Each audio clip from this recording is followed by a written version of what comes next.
بسم اللہ الرحمن الرحیم۔ السلام علیکم پیارے بچوں، کیسے ہیں آپ سب؟ میں ہوں آپ کی ٹیچر سیدہ صدرہ اسلامیات لازمی کے لیے۔ تو بچوں، آج جو ہم ٹاپک شروع کرنے جا رہے ہیں وہ آپ کے باب سیرت طیبہ میں سے ہے نزول وحی، جس کو ہم کریں گے آج ریڈ آؤٹ، پڑھیں گے، سمجھیں گے۔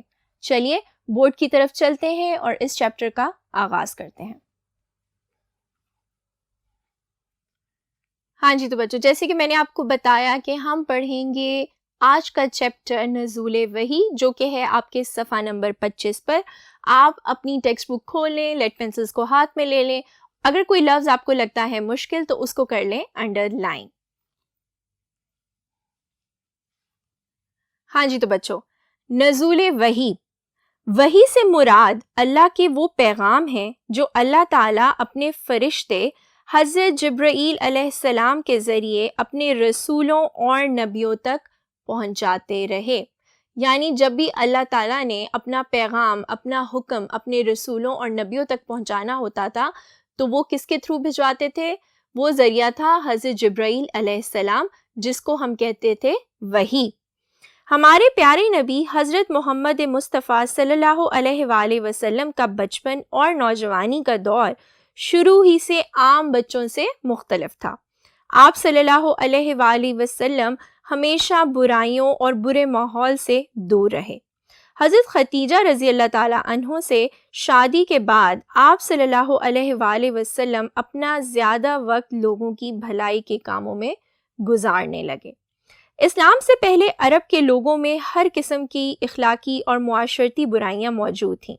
بت پرستی عام تھی، شراب پینا، جوا کھیلنا اور لڑکیوں کو زندہ دفن کر دینا عام سی بات تھی۔ لوگوں کو ان برائیوں میں مبتلا دیکھ کر آپ صلی اللہ علیہ وآلہ وسلم فکر مند ہوتے اور سوچتے کہ ان لوگوں کو کیسے ان برائیوں سے بچایا جائے۔ اسی طرح آپ صلی اللہ علیہ وآلہ وسلم دنیا اور اس کے بنائے ہوئے خالق کے بارے میں بھی غور و فکر کرتے تھے، یہاں تک کہ آپ صلی اللہ علیہ وآلہ وسلم تنہائی پسندی کی طرف مائل ہو گئے اور مکہ شہر سے 3 کلومیٹر دور ایک پہاڑ جبل نور میں موجود غار حرا میں جانے لگے۔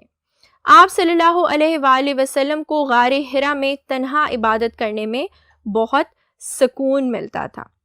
تو بچوں جیسے کہ ہم نے پڑھا کہ حضرت محمد مصطفیٰ صلی اللہ علیہ وآلہ وسلم شروع سے ہی عام بچوں سے بہت مختلف تھے۔ وہ پریشان تھے حضرت خدیجہ رضی اللہ تعالیٰ عنہ سے۔ جب ان کی شادی ہوئی انہوں نے دیکھا کہ لوگ بت پرستی، جوا کھیلنا، شراب پینا، یعنی کہ ہر طرح کی برائی میں ملوث تھے۔ ان کو شوق تھا کہ وہ جانتے کہ اس دنیا کا خالق کون ہے، اس دنیا کو تخلیق کرنے والا کون ہے۔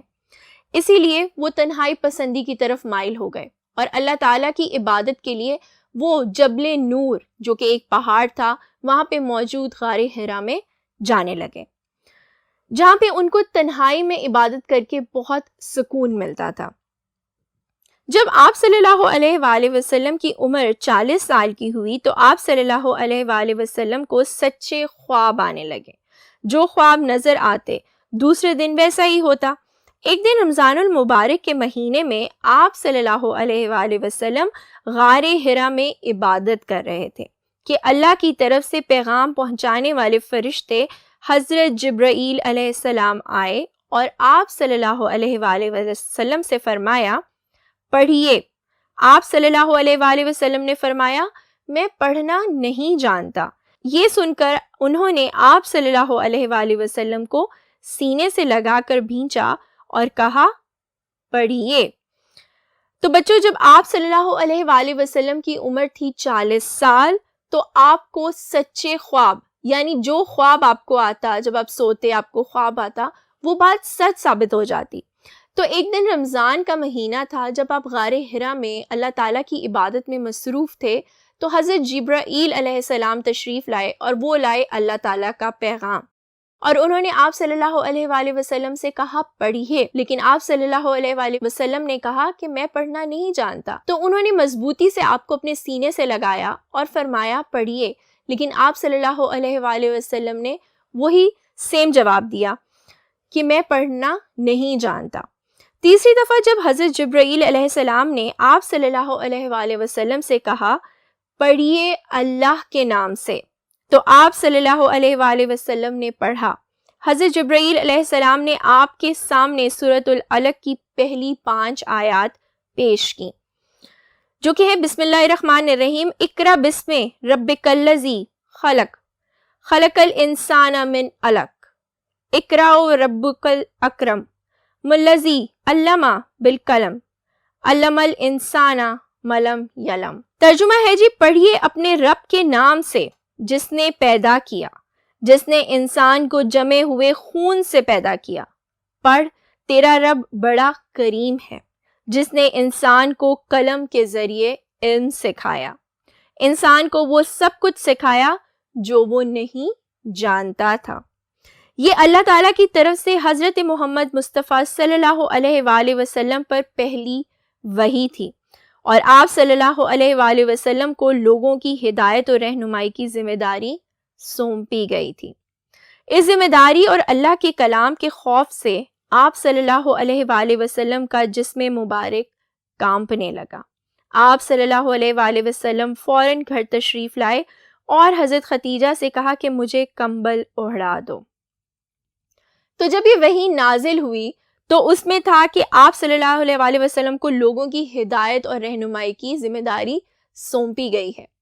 تو جب آپ نے اللہ کا کلام سنا اور یہ ذمہ داری سنی تو آپ کا جسم خوف سے کانپنے لگا اور آپ فوراً گھر کی طرف روانہ ہو گئے۔ وہاں پہنچ کر آپ نے اپنی زوجہ محترمہ حضرت خدیجہ رضی اللہ تعالیٰ عنہ سے فرمایا کہ مجھے کمبل اوڑھا دو۔ بعد میں غار حرا کا سارا واقعہ سنایا۔ حضرت خدیجہ رضی اللہ تعالیٰ عنہ نے آپ کو تسلی دی اور کہا کہ اللہ تعالیٰ آپ صلی اللہ علیہ وآلہ وسلم کو کبھی اکیلا نہیں چھوڑے گا۔ کیوں؟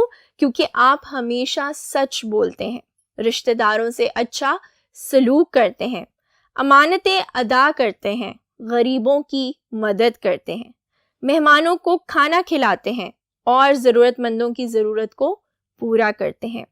اللہ تعالیٰ آپ صلی اللہ علیہ وآلہ وسلم کی مدد فرمائے گا اور آپ کو کبھی غمگین نہیں کرے گا۔ تو حضرت خدیجہ نے کہا کہ جب آپ میں یہ تمام اچھائیاں موجود ہیں تو اللہ تعالیٰ آپ کی ضرور مدد کرے گا اور آپ کو کبھی غمگین نہیں ہونے دے گا۔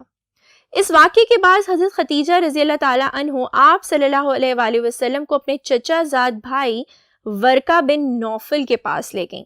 وہ آسمانی کتابوں توریت و انجیل کے عالم تھے۔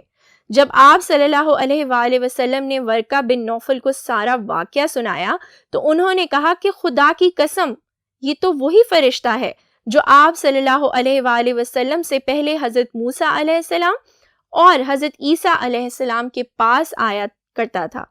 آپ صلی اللہ علیہ وآلہ وسلم اللہ کے نبی ہیں۔ تو حضرت خدیجہ رضی اللہ تعالیٰ عنہ آپ صلی اللہ علیہ وآلہ وسلم کو لے کر چلی گئیں اپنے چچا زاد بھائی ورقہ بن نوفل کے پاس، جو کہ آسمانی کتابوں توریت اور انجیل کے عالم تھے۔ آپ صلی اللہ علیہ وآلہ وسلم نے ان کو غار حرا کا سارا واقعہ بیان کیا تو انہوں نے کہا کہ خدا کی قسم، یہ تو وہی فرشتہ یعنی حضرت جبرائیل علیہ السلام وہی فرشتہ ہے جو آپ صلی اللہ علیہ وآلہ وسلم سے پہلے حضرت موسیٰ علیہ السلام اور حضرت عیسیٰ علیہ السلام کے پاس اللہ تعالیٰ کے پیغام لے کر آتا تھا۔ تو یعنی کہ آپ صلی اللہ علیہ وآلہ وسلم اللہ کے نبی ہیں۔ کاش میں اس وقت تک زندہ رہوں جب آپ صلی اللہ علیہ وآلہ وسلم کی قوم آپ صلی اللہ علیہ وآلہ وسلم کو مکہ سے نکال دے گی۔ نبی اکرم صلی اللہ علیہ وآلہ وسلم نے پوچھا کیا ایسا ہوگا؟ ورقہ بن نوفل نے کہا کہ اللہ کا پیغام جو بھی نبی لے کر آیا اس کی قوم نے اس کے ساتھ دشمنی کی۔ اگر میں اس وقت تک زندہ رہا تو آپ کی بھرپور مدد کروں گا۔ تھوڑے ہی دن گزرے تھے کہ ورقہ بن نوفل کا انتقال ہو گیا۔ ورقہ بن نوفل کی پیشن گوئی کے مطابق اس واقعہ کے 13 سال بعد کفار مکہ کے ظلم و ستم سے تنگ آ کر حضور صلی اللہ علیہ وآلہ وسلم مکہ سے مدینہ ہجرت فرما گئے۔ اس وقت آپ صلی اللہ علیہ وآلہ وسلم کی عمر مبارک 53 سال تھی۔ تو بچوں، آپ نے دیکھا، آپ نے سنا کہ حضور پاک صلی اللہ علیہ وآلہ وسلم پر جب پہلی وحی نازل ہوئی تھی تو ان کو اللہ تعالیٰ کی طرف سے کیا پیغام ملا تھا۔ کہ آپ لوگوں کی رہنمائی کریں، ان کو سیدھا راستہ دکھائیں۔ بچوں اس چیپٹر کو دوبارہ پڑھیے گا، سمجھیے گا۔ اب ہم ملیں گے اپنے اگلے لیکچر میں، تب تک کے لیے اپنی ٹیچر کو اجازت دیں۔ اللہ حافظ۔